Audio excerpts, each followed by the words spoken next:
Hello, everyone. Today we have with us Brian Town, CEO of Michigan Creative. Hi, Brian. How are you?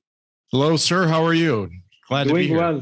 Doing well. Doing well. Excited to have you. Love the work you do at Michigan Creative. Have been wanting to talk to a creative agency owner for quite some time now. It has been a lot of SEO talks in our last few episodes. So really excited to have you and thank you for taking out time. Yeah, thank you for having us on. We love talking. So, Brian, like before we start off with the main questions, it would be great if you could introduce yourself and your agency for our viewers. yeah, thanks, Alwyn. Yeah, so Michigan Creative, we've been in business about 10 years now, almost officially 10 years. It was officially 10 years sometime in August. The start date is cloudy, but we're for full service creative agency. We like to call ourselves a creative agency, but or a problem solving agency. But of course, we are a full service marketing agency.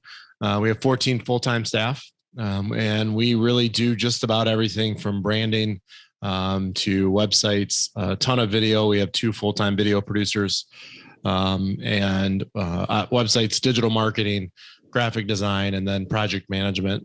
And so really over these last couple of years, we've really got into kind of what we want to be and what we want to do. And now the question is, what do we do next? So here we are kind of figuring it out as we go. I started this company after a long career in education.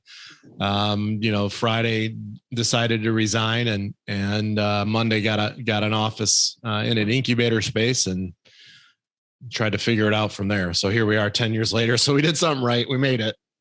Yeah. And there's more to do, that's sure. Always the question, what next? So best of luck for that. Thank you. Right.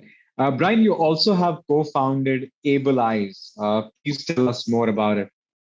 Yeah, I always look to find things, I think, as an entrepreneur, now as a CEO, like what are some things that really make me go, I'm really glad I went down this path, because entrepreneurship and business ownership is a lonely place and it's hard. And, I complain a lot about it, but there's also many great things. And one of those great things is to have the ability to meet people like Megan, and to be able to say, yeah, let's do this. And so Megan came to me and she, 4 or 5 years ago now, she was a, high school vice principal, teaching special ed in a special ed school. And she got, her job was eliminated. And so she was like, what am I going to do? And she really had this connection with autism and people on the spectrum. And she was talking to her husband about how to do something like this. And I had known Evan through networking, and he was a business owner as well. And we had done some work together. He's like, hey, you should go talk to Brian. And that's my favorite thing that people ever say about me is not not necessarily that, they want to come work with us, which they do, but it's like, hey, I don't know if he can help you, but it'd be a good conversation to have. And of course, I'm like, yeah, let's do it. Let's do this company together. And she runs the whole thing. I'm just small part owner. But we built the website, and it's what it is a virtual tour company, specifically targeted towards making spaces more accessible for people with disabilities. Right. So right. It's awesome. I mean, I love it. We support her with our marketing, our website. We built her website, her logo, and those kind of things. And then I support her, but it's all her for sure. Right. Well, great to hear. Great to hear.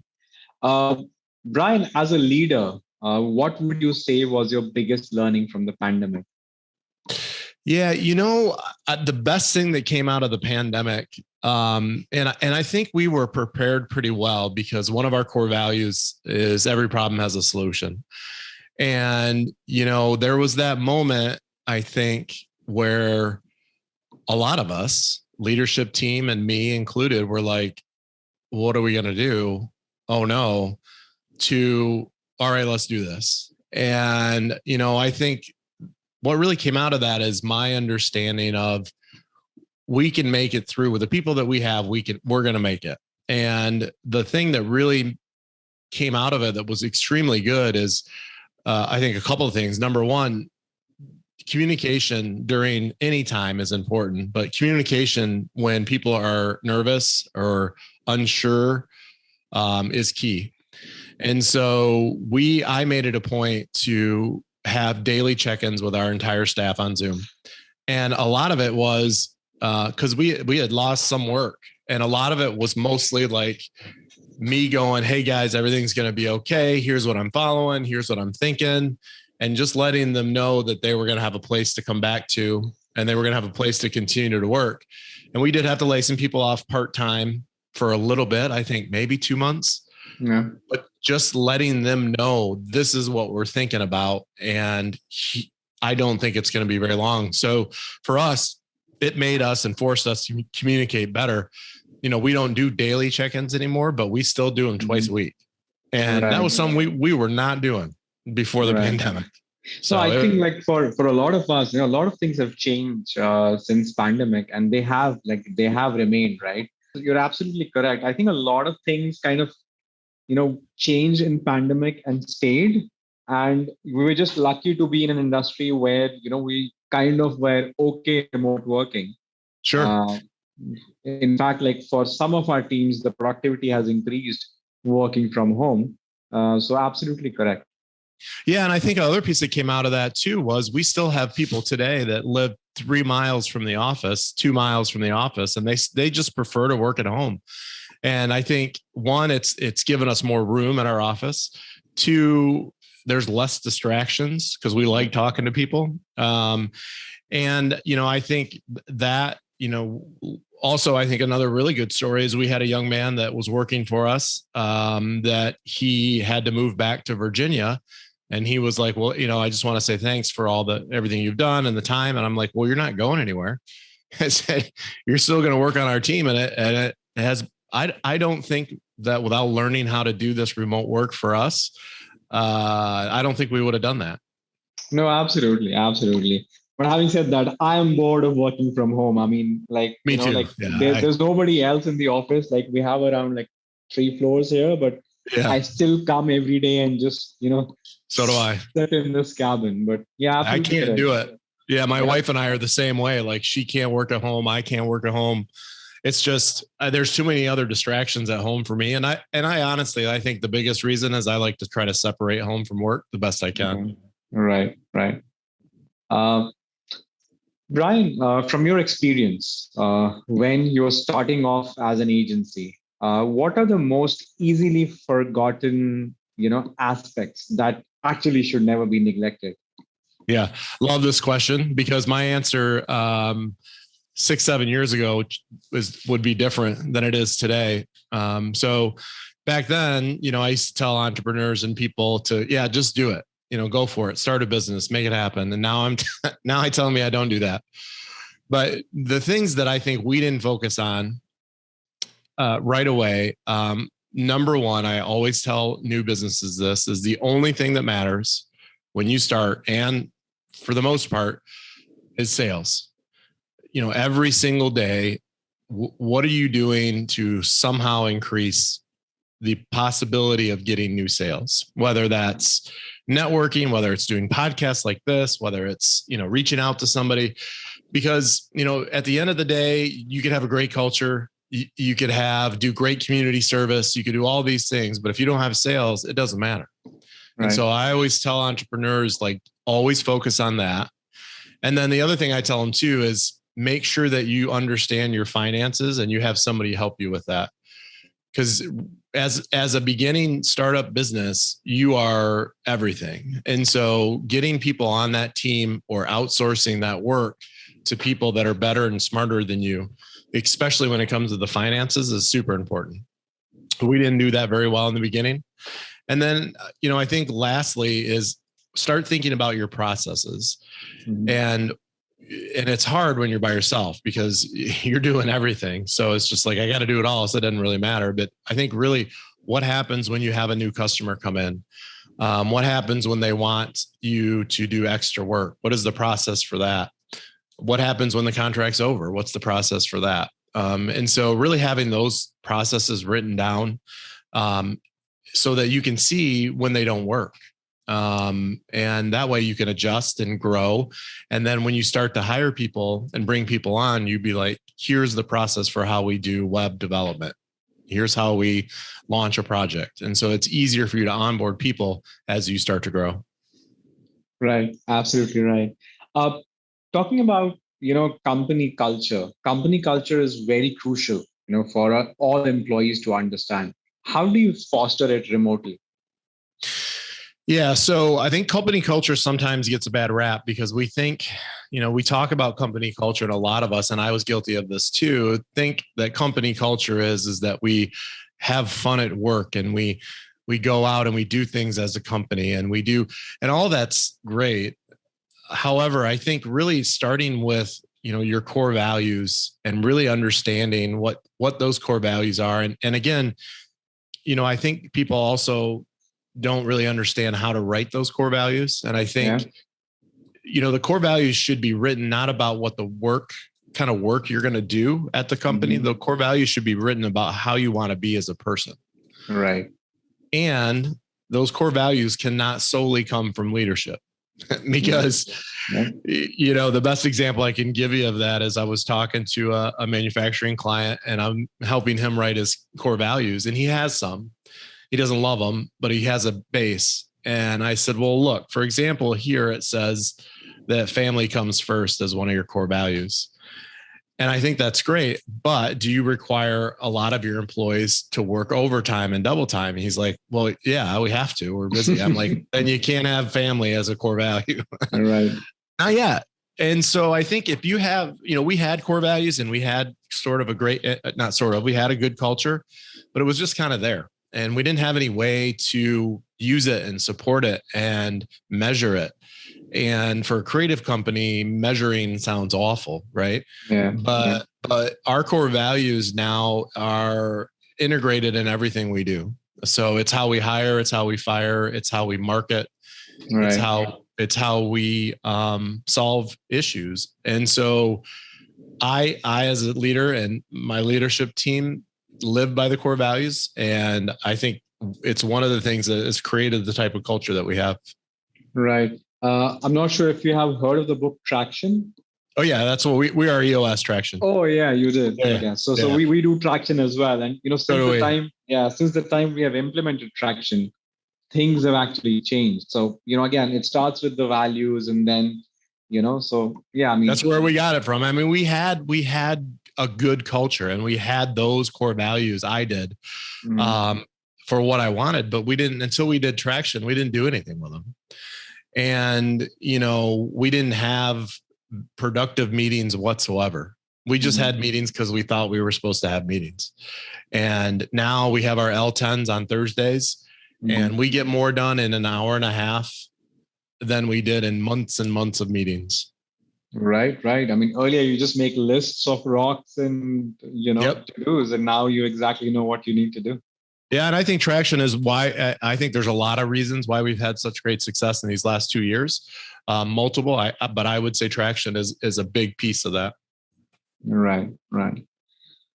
Again, as an agency, whether you are, like doing development, marketing, communication is like, the core of client retention. I mean, how do you maintain strong client relationships? Like, what is the advice you would like to give, to other, new agency owners? Yeah. So communication for us, it's always a breakdown. Almost every problem that I can think of, both internally on our staff and with clients, has been because of a communication error. It hasn't been because they don't like our work. It hasn't been because they don't like our employees. It's simply because we didn't tell them or give them the opportunity to tell us when things were happening or what the expectations were. And so that's one of the things that we have really pushed as one of our big interaction, as one of our rocks, is we wanted to make sure that customers, before they said stuff like, yeah, you know what, they build great websites or they do great videos or they got us a bunch of leads. I'd rather have them talk about, you know what, they really over communicate. They're really good at communicating, and And yeah, by the way, their creative stuff's pretty good too. So really talking to my younger staff too is reminding them, number one, every problem has a solution. Clients, sometimes they are a pain. And, number one is if it gets to the point where you don't think that you're probably the best person to solve the particular issue at the time, like get me on the phone with them and we'll solve it. 9 times out of 10, the client's like, oh yeah, absolutely. Like no problem. But I think one of the other pieces that we have to remember in this remote digital world is that picking up that phone call usually solves everything in like a minute versus an email chain of 15. And so we always make it a point here, and people know this about us, is we pick up the phone. Whether you're a new customer or an old customer, you can expect that we're going to pick up the phone and you can get a hold of us. So really having that ability. And I think the other piece with communication that sometimes I forget a lot, I have to remind myself, is we have to give customers space for us to listen. So we have to listen more than we talk. Now they expect us to kind of guide them, but especially in the beginning, we have to really let them and really give them space to tell us what they're thinking. Yeah. And talking about communication, one thing that, again, it happened organically, but for me, what has changed is like, again, if I'm on the phone, get nothing like that. But even now when I'm sending an email, so I have this Vidyard extension. So I just create videos of me either like with the screen share or just, saying what I want to say. And I just send it out to clients as an email. It's very easier for me, but again, it's effective for the clients as well. Yeah, it is. Talking about branding, I mean, Brian, what does an ideal brand strategy look like? Yeah, we just did a vlog on this. And one of the things that I think, we spend a lot of time talking about brand and get your brand right. And I think that's all very important. I think there's another piece that we don't talk about very much in there is what are the messages that you want your brand to communicate. And because the biggest, especially in today's digital world with all the ads that we see, like we need to, and I try to tell customers this a lot, is we can get your brand so that it's in a brand standard guide and it all looks the same across every different social channel and on the website and video. That part's relatively easy. A lot of companies don't do that very well. And so that's pretty easy. Getting a brand strategy guide together and getting everything to look the same, that's not too bad. But it's that next piece that we find that clients have the most challenges with is they know what they're good at. I mean, they already know, they do it all the time, but they're not very good at telling people who don't know about them what they're good at. They're just not. And so they just do social media to do it, or they'll do a video just to do it. And so what I think our superpower is really getting them to tell us what they're really good at, and then putting together those 1 or 2 really on brand succinct messages, because we want people who are their avatar or their exact customer. We want them to see an ad and go, finally, right. finally, we've been looking for this company forever. And if we can do that, the digital will be easy. The graphic design will be no problem. Everything else kind of falls into place. So once we get those key messages down about what are you going to do to make my life better? Right. That's the key. And it's not that they can't do it, but I think they don't have, sometimes they say to us like, hey, look, that's why we hired you because we're not creative. And I think a lot of people aren't creative, or at least they don't think they are, but they don't have time to give themselves to do that because they're so busy in the day to day. And that's why it's nice for a company like ours to go in there and just listen and then put a creative spin on it. And we're off and running. Right. Talking about videos, how important is a brand anthem video? Yeah, I love brand anthem videos. One, they're my favorite thing to do because they're not your typical interview videos, which we still do a ton of those too. But we have brand anthems that we created for customers probably 4 or 5 years ago now that they still use every day because they make you look cool, right? So we do a lot of work in the manufacturing space, and you can think of a brand anthem. You've all seen them. We just don't know what they're called, but we like to think of a brand anthem as your Super Bowl commercial for your company. Right. And really, somebody should be able to watch a potential employee, a customer, a board, whoever should be able to watch this brand anthem and understand who you are and get inspired because of it. And, we did one for a magnet manufacturing company that distributes magnets, and they make things with magnets. Super cool. But it's your typical Michigan manufacturing plant. It's a little dark, it's a little dirty. But man, you watch this video and you're like, oh my God, that's the coolest thing I've ever seen. And it is. I mean, it really is. The stuff that they're doing is fascinating. But I like it because you can use that for multiple different things. And really, at the end of the day, does anybody want to hear you talk about how cool your business is as a CEO? Not really. I mean, they don't. Of course, you're going to say good stuff about your company, right? So making something, that's what film and cinema has always been about, right? We want to inspire people. So we'll add some cool music and some cool shots and some really nice voiceovers, and you got something. Right. When you're making marketing videos, is there a thumb rule you follow on how long the video should be? Yeah, short as humanly possible, because our attention spans are so bad right now. There's use cases for everything. So we've had clients, we still have customers who we're doing quotes for that said, we need a 5-minute video. And I'm like, no, you don't, because no one's going to watch it. But if it's a training video, that's totally different, right? If it's a video that you're showing at a conference and you've got 150, 200 people sitting in a room to watch it, you can make it a little bit longer.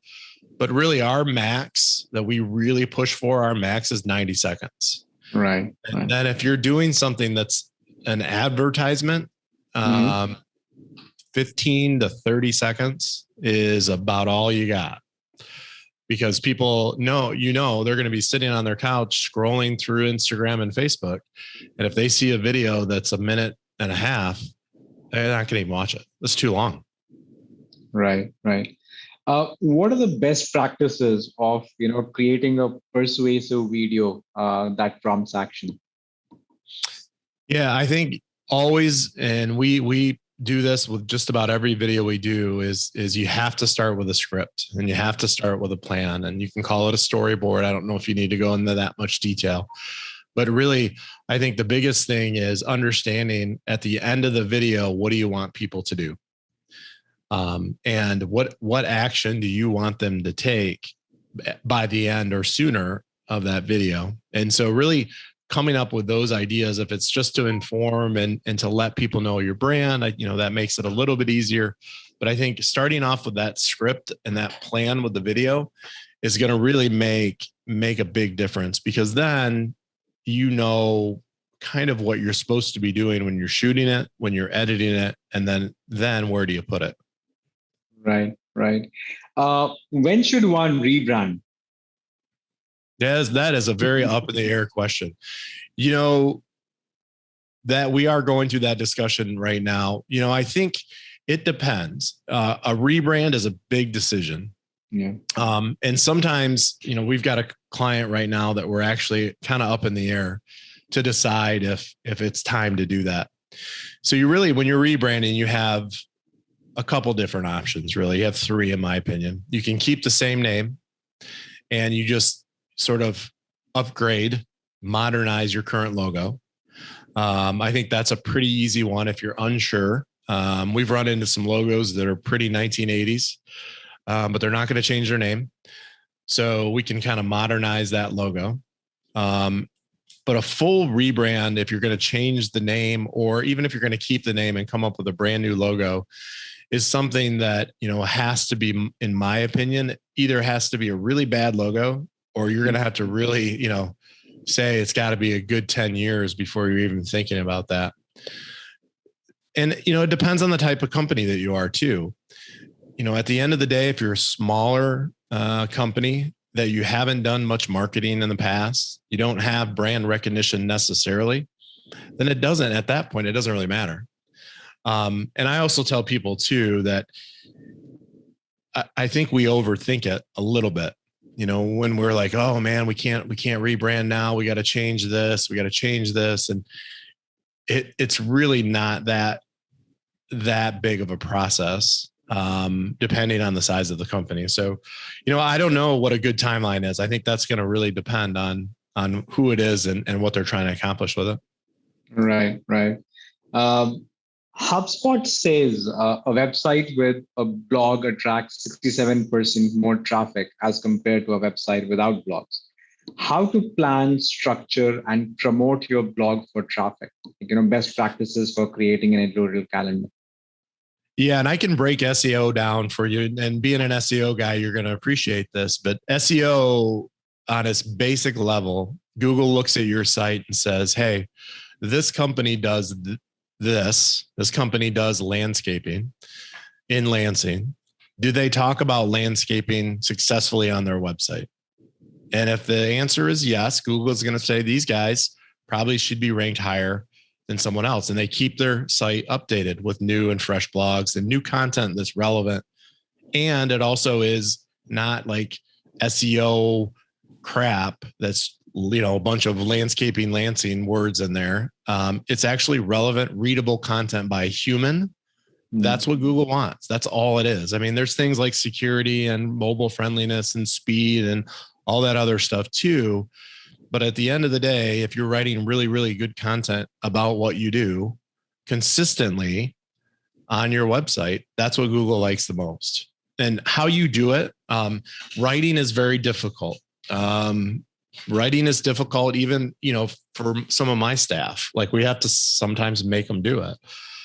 But the easiest way to really take off the pressure a little bit is to just create and make it easy on yourself. Create a 6-month content plan and just say, hey, what are we talking about in January? What are we talking about in February, March, April, May, June, July, and so forth, so that you have some sort of idea of what each blog is going to be on a weekly or bi-weekly basis.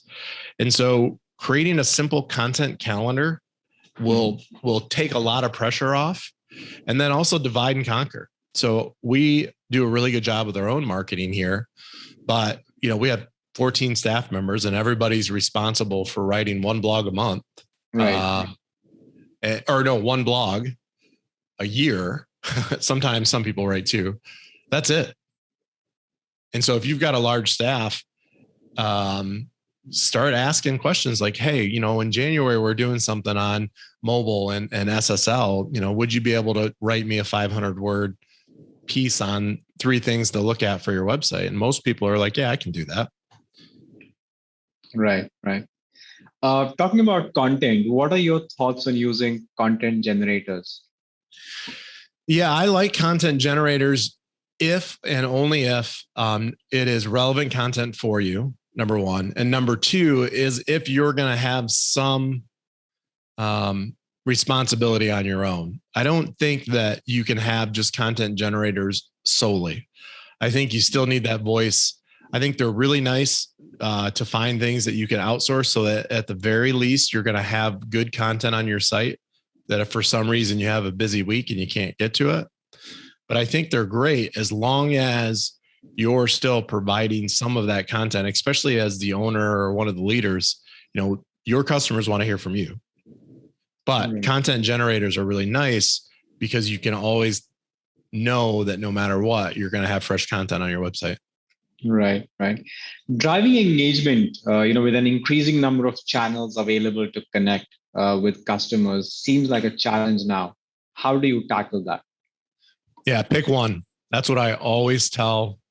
I say, what? Because they'll come to us and say, man, we got to be on this. And I hear TikTok's the place to be now. And I hear there's Twitter and we can do videos and stories. I'm like, hold on a minute. Let's do one really well. Let's create enough content and let's pick one where we think, number one, our audience is. Let's do that one first. And let's really knock that out of the park.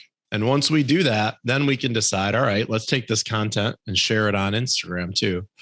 Or let's then do that and then have a strategy for LinkedIn as well. But there's no way, and unless you have a huge budget, there's just no way that you can successfully, and staff, that you can tackle all the different ways. So my other suggestion would be, when you pick one, do it really well, but make sure that you have exactly what you want to say on that. Because you could do Facebook really well, but you're not saying anything that resonates with your potential customers, then you might as well not do it. Right. I know this is your second podcast of the week. Again, like, how do you see podcasts as a marketing strategy? Yeah. So I love being on podcasts. For us, it kind of gives me, so for this, and I did one, I think yesterday or the day before yesterday. And it was a good one, and from a really reputable person that's a business coach, has a great network. And so it gives me instant credibility, right? Like, oh man, like he was on John's podcast. That's, wow. And so for me, it's great. I think the other reason too is that it's free content. Yeah. Right now, I've already shared it on all mine. I'll do the same thing with yours. It's just great content to have out there. And then we had a podcast that we did called Business Machine. We're slowly reworking that to do that again. And I think before you start a podcast, because there's so many of them, is you have to really decide, why you're doing it. And if it's simply because, hey, I like doing podcasts, I'm passionate about what I do, and I want some great content for my site, I'm like, great, do it. But if you're there to say, look, I want to make money doing my podcast, I want to bring in leads and use it as a lead gen for my podcast, that's great too. But those are two totally different podcasts. Yeah. with two totally different work ethics, right? So if you're going to do it just for fun and talk to great people like you, Davwood, and have other marketing agencies on, and then it's great. It's really not a ton of work. It's just time, right? But if you're really going to use it as a business tactic and as an income generator, you're going to have to really get somebody to help you do that. Right. And then you have to be consistent. Right. Because everybody and their brother right now has a podcast. Right. Makes sense. How about LinkedIn? How does your LinkedIn outreach look like? Any best practices? Yeah, I love LinkedIn. I think it's one of those things that's that's overlooked a lot. Many of our clients are not doing a great job on LinkedIn. But for me as a CEO, that's where I become that market leader. So to me, I use LinkedIn to show people that I know what I'm talking about in marketing, right? And also we have a company page for LinkedIn as well. And so if you start to look at, maybe some of the agencies that are out there, start to look at some of your customers, my guess is they're probably not going to have a LinkedIn business page. They just don't. And, a lot of people are not using LinkedIn, as professionals either. And I think it's such a great place for you to, what I call street cred, right? Is when people want to know about Michigan Creative and who we are, a lot of them are going to go check us out on LinkedIn, and they're going to check me out on LinkedIn too, to make sure that I have done this for a little bit, And so I think it's important to have your creds, updated on there. And also I think it's a great way for me when I do sales is I will go look at people's LinkedIn, just to see what connections we might have, to see what schools they went to see if we have any connections there, just things that I can talk about that helps me in my sales efforts. Right. I do get a ton of spam on. I get a ton of spam on LinkedIn too. Yep. Everybody does. Yeah. Brian, one valuable tip that you would like to give to our audience that they could use and benefit from. Yeah, I think the best thing you can do for your business is really come up and it doesn't have to be with us, but it can be with just your staff, is really come up with that brainstorming messaging day. Have a day where all you're talking about is what is your company's message, and what is it that you hear, and ask your salespeople this, and ask your project managers this. What, when you do something special for the customer, what do they say to you? Like, oh my gosh, I'm so glad we found you. Or, oh my gosh, I can't believe that this is perfect. Those, and then also, what do you hear are your customers' pains? Because the best way to sell is to show how you can solve their pain. And so start making a list of all your customers' pains that you solved, and you solve every single day because other customers have the same pains. And then pick some messages that you think are going to resonate with other people that you haven't done business with yet. That will be a fun day. And it'll also really, I think, increase your business. Absolutely. Well, Brian, thank you so much for your time today. It was fun having you. Yeah, Dylan, thank you very much. This was awesome.